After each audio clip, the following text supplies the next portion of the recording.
Assamese education YouTube চেনেলটোলৈ আপোনালোক সকলোকে স্বাগতম জনাইছোঁ। এটা বহুত ভাল খবৰ আহি গ'ল। ৭ মাৰ্চৰ পূৰ্বে ঘোষণা হ'ব ADAR ফলাফল।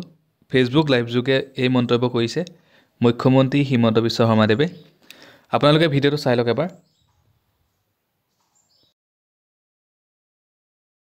প্ৰশ্ন ADAR ৰিজাল্ট কেতিয়া দিব?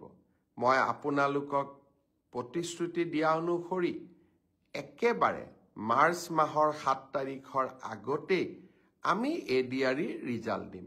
প্ৰত্যেকখন বহি বা OMR চিট এনচাৰ কি এতিয়া আপোনালোকৰ হাততেই আছে। গতিকে সেবাই ৰিজাল্ট দিয়ক বা নিদিয়ক, আপোনালোকে নিজেই ফলাফলৰ আকলন এটা কৰিয়েই ল'ব পাৰে। এডভান্টেজ অসমৰ পিছত মই দেখি আছো মোক বহুতবোৰ প্ৰশ্নও সুধি আছে।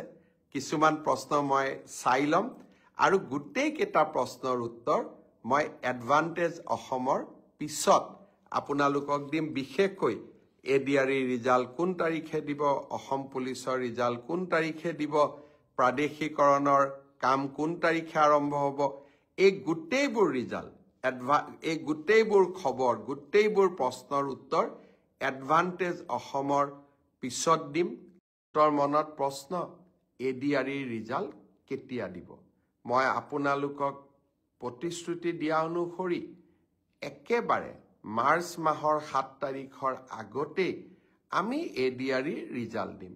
প্ৰত্যেকখন বহি বা OMR চিট এনচাৰ কি এতিয়া আপোনালোকৰ হাততেই আছে। গতিকে সেবাই ৰিজাল্ট দিয়ক বা নিদিয়ক, আপোনালোকে নিজেই ফলাফলৰ আকলন এটা কৰিয়েই ল'ব পাৰে। এডভান্টেজ অসমৰ পিছত মই দেখি আছো মোক বহুতবোৰ প্ৰশ্নও সুধি আছে। কিছুমান প্ৰশ্ন মই চাই ল'ম আৰু গোটেইকেইটা প্ৰশ্নৰ উত্তৰ মই এডভান্টেজ অসমৰ পিছত আপোনালোকক দিম। বিশেষকৈ